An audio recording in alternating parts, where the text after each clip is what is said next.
नमस्कार, मैं हूं रत्ना और आप देख रहे हैं सी न्यूज़ भारत। आए करते उत्तर प्रदेश बुलेटिन की और बात होगी बदायूं की, जहां जिलाधिकारी अवनीश राय और वरिष्ठ पुलिस अधीक्षक अंकिता शर्मा ने जिला कारागार का निरीक्षण किया है। साथ ही बात होगी सुल्तानपुर की, जहां समाजवादी पार्टी ने बढ़ती महंगाई, बिजली संकट, नीट परीक्षा पेपर लीक जैसे मुद्दों को लेकर भाजपा सरकार के खिलाफ प्रदर्शन किया है। ऐसी तमाम खबरों पर विस्तार से चर्चा करेंगे। बदायूं के जिलाधिकारी अवनीश राय एवं वरिष्ठ पुलिस अधीक्षक अंकिता शर्मा ने ज्येष्ठ पूर्णिमा पर्व पर गंगा स्नान के दृष्टिगत कचला गंगा घाट का निरीक्षण किया और श्रद्धालुओं की सुरक्षा, सुविधा एवं सुचारू व्यवस्था सुनिश्चित करने के लिए व्यवस्थाओं का जायजा लिया।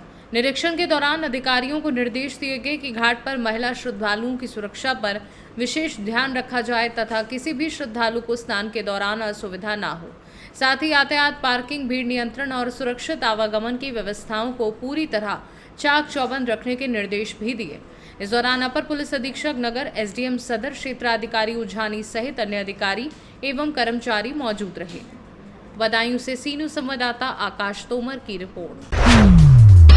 बदायूं के जिलाधिकारी अवनीश राय और वरिष्ठ पुलिस अधीक्षक अंकिता शर्मा ने जिला कारागार बदायूं का निरीक्षण किया, जिसके दौरान उन्होंने बंदी बैरकों, भोजनालय और चिकित्सालय का जायजा लिया तथा बंदियों से वार्ता कर उनकी सुविधाओं और समस्याओं की जानकारी प्राप्त की।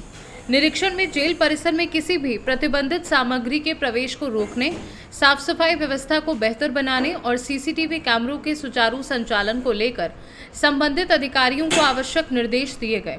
इस दौरान जेल अधीक्षक सहित अन्य अधिकारी व कर्मचारी मौजूद रहे। बदायूं से सी न्यूज़ संवाददाता आकाश तोमर की रिपोर्ट।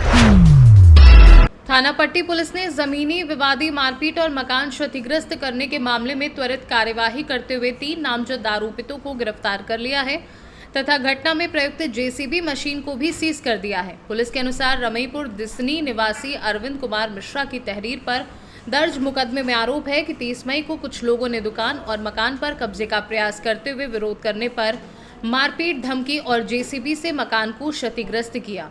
पुलिस ने कार्यवाही करते हुए सत्यम दुबे, शशिधर दुबे उर्फ भोला और मनीष मिश्रा को हरिपुर बरदैता भट्टा मोड़ के पास से गिरफ्तार किया है, जबकि अन्य नामजद और अज्ञात आरोपितों की तलाश में दबिश जारी है तथा मामले में विधिक कार्यवाही की जा रही है। जनपद प्रतापगढ़ में थाना पट्टी क्षेत्र में कल पृथ्वीगंज चौकी एरिया में कुछ लोगों द्वारा जमीन को जबरन कब्जा करने की नीयत से हमलावर हो गए थे, जिसमें जेसीबी से पुरानी दीवार को गिरा दिए थे। उसके संबंध में सुसंगत धाराओं में मुकदमा पंजीकृत किया गया है और अभी तक 3 लोगों की गिरफ्तारी की गई और जेसीबी भी ला करके थाने में दाखिल की गई है। इससे संबंधित जितने भी लोग होंगे सभी की गिरफ्तारी कर ली जाएगी और इस पर कड़ी से कड़ी कार्रवाई की जाएगी। प्रतापगढ़ से सी न्यूज़ संवाददाता अभिषेक वर्मा की रिपोर्ट। खबर सुल्तानपुर से है, जहां समाजवादी पार्टी ने बढ़ती महंगाई, बिजली संकट, नीट परीक्षा, पेपर लीक और किसानों को खाद की किल्लत जैसे मुद्दों को लेकर भाजपा सरकार के खिलाफ मोर्चा खोलते हुए बल्दी राय तहसील में प्रदर्शन किया और राज्यपाल को संबोधित ज्ञापन नायब तहसीलदार को सौंपा।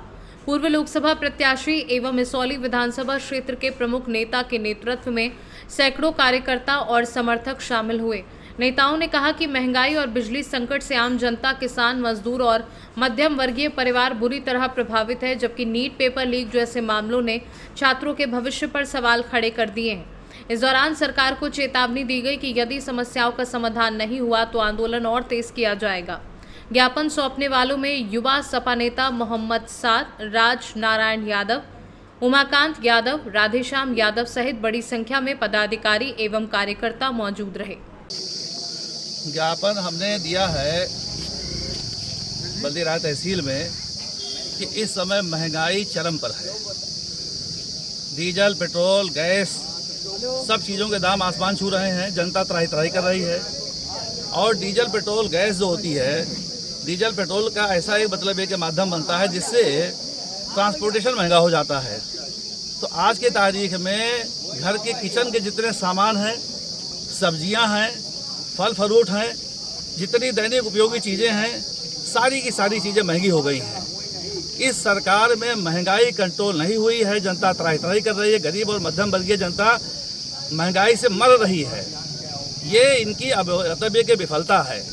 इनकी विफलता इस तरीके से है कि जो डीजल, पेट्रोल, क्रूड ऑयल के दाम में जो मतलब ये कि महंगाई यहाँ पर चल रही है, उसमें विदेश नीति फेल है इनकी।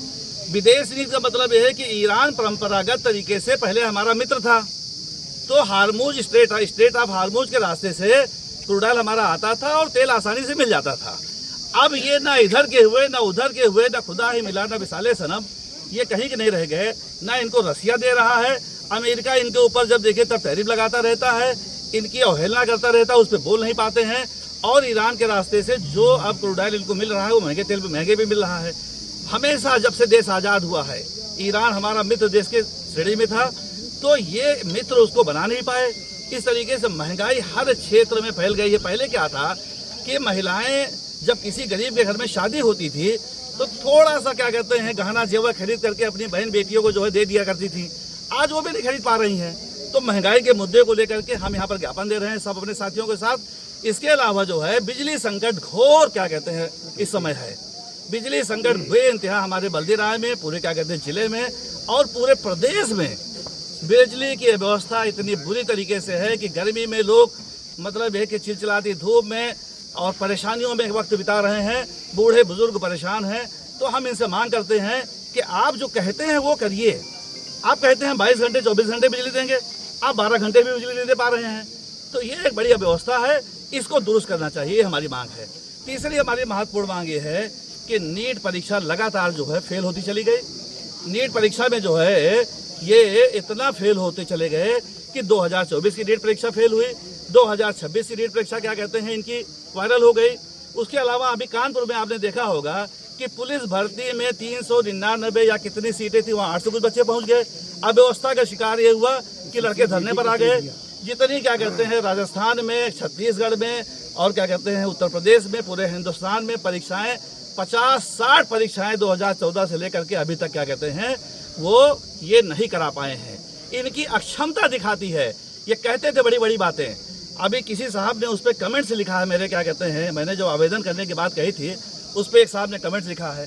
मैं उनसे पूछना चाहता हूँ कि भारतीय जनता पार्टी जब आने वाली थी उसने कहा था कि हम 15 लाख रुपए सबके खाते में डाल देंगे। क्या उसने डाला? उसने कहा था कि हम महंगाई खत्म कर देंगे। क्या महंगाई खत्म हो पाई? उसने कहा था कि हम भ्रष्टाचार खत्म कर देंगे। क्या भ्रष्टाचार खत्म हो पाया? कहा था कि 2022 तक 100 स्मार्ट सिटी बना देंगे। क्या स्मार्ट सिटी बन पाई? उसने कहा था कि हम तमाम क्या कहते हैं मुद्दे, इतना मतलब है कि क्रूड वो 35 रुपए लीटर डीजल बेचेंगे। आज मतलब है कि डीजल क्या रेट हो गया। प्रधानमंत्री जी ने कहा था कि जिस देश का रुपया गिरता है उस देश का प्रधानमंत्री, अब गलत शब्दों का इस्तेमाल किया था। जिस समय 2014 में इन्होंने अपने ये सरकार बनी भारतीय जनता पार्टी की, 54 रुपए डॉलर की वैल्यू, $1 की वैल्यू 54 रुपए थी। आज गिरते गिरते 95 पार कर गई। तो कहाँ मतलब एक क्या जवाब देना चाहते हैं वो, क्या कहना चाहते हैं? हर क्षेत्र में भारतीय जनता पार्टी फेल है।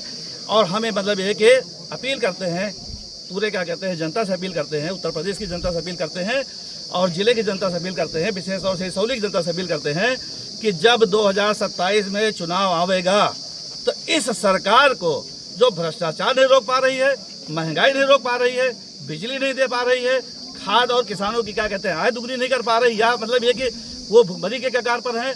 इंडेक्स रेट में 123 में हम 102वें स्थान पर हैं। हम हिंदुस्तान वाले इतने पीछे हो गए इस सरकार में। तो इन सब चीज़ों की कमी को पूरा करने के लिए समाजवादी पार्टी की सरकार बननी चाहिए, अखिलेश यादव मुख्यमंत्री बनने चाहिए। समाजवादी पार्टी की सरकार आएगी तो ये प्रदेश खुशहाल होगा, ये मेरा मानना है। सुल्तानपुर से सीनू संवाददाता वाजिद हुसैन की रिपोर्ट। बुलेटिन में फिलहाल इतना ही। देश और दुनिया की तमाम बड़ी खबरों के लिए देखते रहिए सी न्यूज़ भारत।